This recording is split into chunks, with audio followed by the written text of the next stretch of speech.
أعوذ بالله من الشيطان الرجيم بسم الله الرحمن الرحيم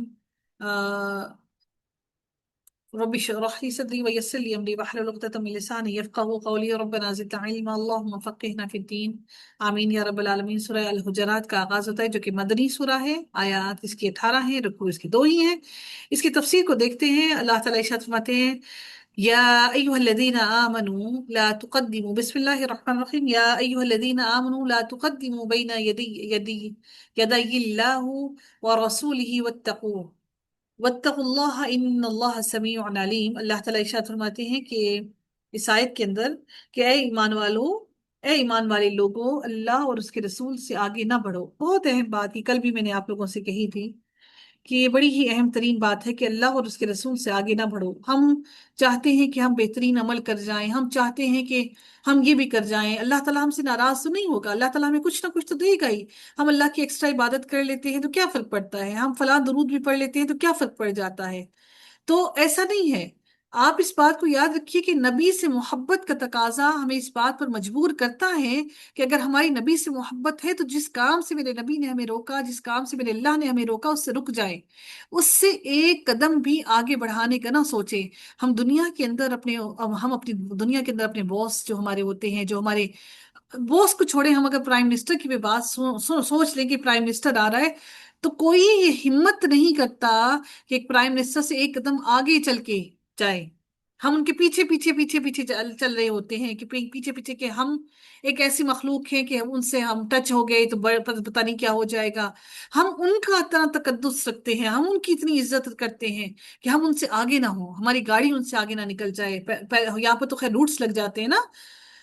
اچھا پھر اس کو چھوڑیں، ہم عام باتیں کرتے ہیں، عام عام ہم جیسے لوگوں کی۔ جب ہم شادی کرتے ہیں تو بارات کی گاڑی کیا ہوتی ہے جی بچوں؟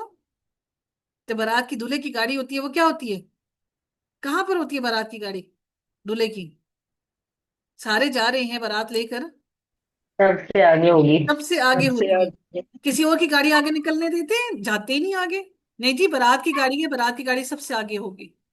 مطلب دنیا کے معاملات کے اندر ہم اپنی ہر چیز کو اتنا مد نظر رکھے ہوئے ہیں کہ ہم ہر چیز کو دیکھ رہے ہیں کہ ہم اس سے آگے نہ نکلیں، ہم اس کا رسپیکٹ میں اس کو آگے نہیں نکلتے۔ تو کیا ہماری ہماری محبت کا یہ تقاضا ہم سے نہیں کرتی کہ ہم رسول اور اللہ اور اس کے رسول سے آگے ایک قدم بھی بڑھانے کا نہ سوچیں؟ بڑی آسانی سے یہ سوال مجھ سے کر لیتے ہیں اور لوگ بھی کر لیتے ہیں، کوئی فرق نہیں پڑتا۔ اگر ہم اس اس نفل کے اندر ہم اس طرح سے نوافل پڑھ لیں، ہم اس طرح سے کر لیں تو کیا فرق پڑتا ہے؟ کیا اللہ ہمیں ثواب نہیں دے گا؟ اللہ ہمیں ایکسٹرا عبادت کا ثواب دے گا۔ ہم فلاں درود پڑھ لیں تو کیا فرق پڑتا ہے؟ اللہ ہمیں ثواب ہی دے گا۔ ہم اتنی مرتبہ گنتی کے اوپر ہم یہ کر کے فلاں ورد کر لیں، لاکھ مرتبہ ہم یہ پڑھ لیں، لاکھ مرتبہ وہ پڑھ لیں، 1.25 لاکھ وہ پڑھ لیں، ہم نے یہ ورد کر لیے، تو کیا اللہ ہمیں ثواب نہیں دے گا؟ یعنی ہم اللہ اور اس کے رسول سے آگے نکلنے کی کوشش کر رہے ہیں۔ دنیا میں ہم جانتے ہیں کہ ہمیں کسی سے آگے قدم نہیں بڑھانا کہ کہیں ہمیں اس کی ناراضگی کا سبب نہ بن جائے۔ اللہ تعالیٰ نے یہ باتیں ہمارے دلوں میں اسی لیے ڈالی کہ تاکہ ہم سمجھ سکیں کہ ہمیں اپنے اللہ اور اس کے رسول سے آگے ایک قدم بھی نہیں بڑھانا۔ اللہ تعالیٰ نے واضح کہہ دیا، اے ایمان والو، اللہ اور اس کے رسول سے آگے نہ بڑھو اور اللہ سے ڈرتے رہا کرو، یقیناً اللہ تعالیٰ سننے والا اور جاننے والا ہے۔ جس دن ہم نے یہ بات سمجھ لی نا، اس دن ہمارا ایمان بڑا پختہ ہو جائے گا۔ ہمیں سمجھنے کی ضرورت ہے اس بات کی، اس بات کو بہت دھیان سے سمجھنے کی ضرورت ہے کہ ہمیں کیا کرنا چاہیے۔ اچھا، اس کا مطلب کیا ہے کہ دین کے معاملے میں اپنے طور پر کوئی فیصلہ نہ کرو، نہ اپنی سمجھ اور رائے کو ترجیح دو، بلکہ اللہ اور اس کے رسول کی اطاعت کرو۔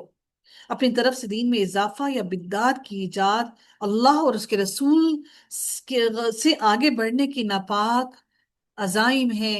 وہ ناپاک طریقہ ہے یہ کہ اللہ اور اس کے رسول سے آگے بڑھ جائیں ہم۔ اور جو انسان کوئی بھی اس طرح کا فتویٰ دیتا ہے جو قرآن اور حدیث کے منافی ہے تو وہ بھی قطعاً قطعاً درست نہیں ہے۔ مومن کی شان یہ ہے کہ وہ اللہ اور اس کے رسول کے احکامات پر سر تسلیم خم کر لے۔ میں نے ایک بہت ہی پاپولر وہ ہیں عالم دین بھی ہیں اور حافظ قرآن بھی ہیں،